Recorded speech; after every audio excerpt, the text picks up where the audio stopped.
You won't believe this stunning legend.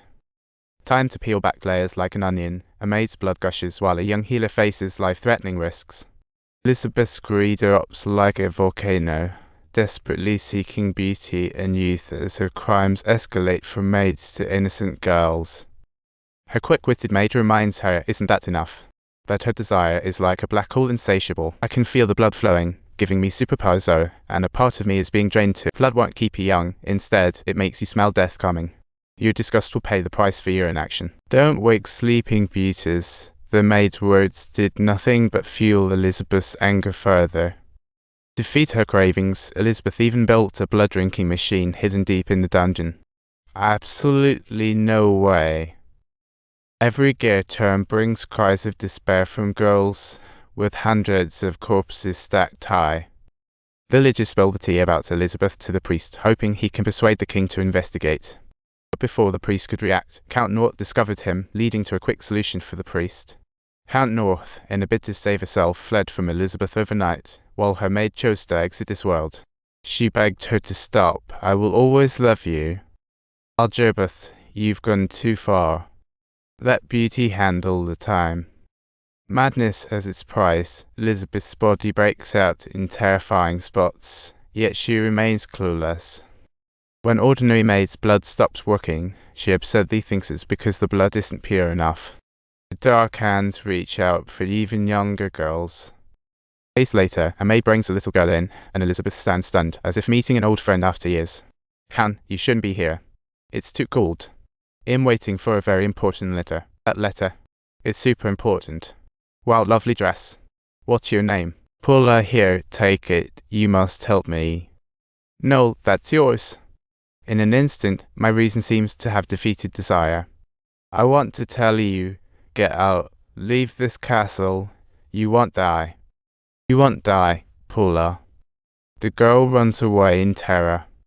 The maid pursues closely and relentlessly, and she ultimately meets her tragic end.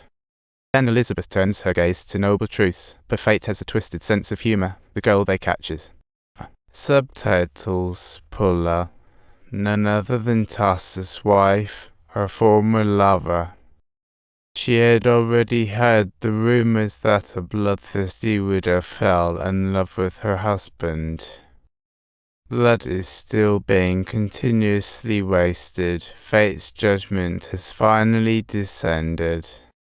A spree of murders around the castle prompts the king to investigate. Her pockets are filled with wealth. She entrusted Tassu with gathering evidence against Elizabeth with her wealth. When Elizabeth sees her former lover in the distance, her hatred fades in an instant.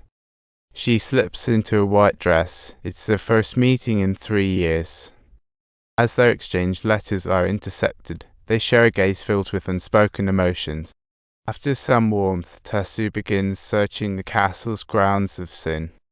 Elizabeth lies in bed, hearing the commotion and offering a bittersweet smile. Subtitles: Tassu and her companion keep bickering endlessly, and it's all because of her. Tassu initially refuses to believe that her beloved is a murderer, but the evidence is undeniable. 4 days later, Elizabeth stands coldly by the window as the gods come to arrest her. She does not resist, even honoring her pride one last time. She is imprisoned on an island for murdering 650 girls, with servants facing harsh treatment. On execution day, she sees Tassu and her father, now the most powerful in the kingdom. Elizabeth's face is stoic. She neither cries nor gets angry, just gazes at Tassu deeply, striding into eternal darkness with pride. Standing in her cell, light fades away as she remains silent, keeping her last shred of dignity. Thinking of the sinking of her entire nation, her heroic memory is reignited. Elizabeth welcomes her very final ray of sunlight. She bites off the lifeblood of her arm, leaving this mortal world forever. The narrator softly recounts the bloody legend of Elizabeth Bathory in 17th century Hungary. From a noble family, she is known for her cruelty, rumored to frequently murder young girls to preserve her youth.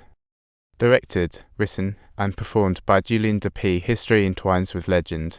Some claim Elizabeth is an evil witch, of course, others argue differently. Subtitles: Is she a bloodthirsty killer, or is there another truth? The monarch need not repay huge debts as the old narrators rise to power instead.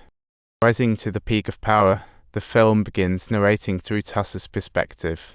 The tale of Elizabeth Bathory comes from rumours. History has always been written by victors, while the truth lies long forgotten.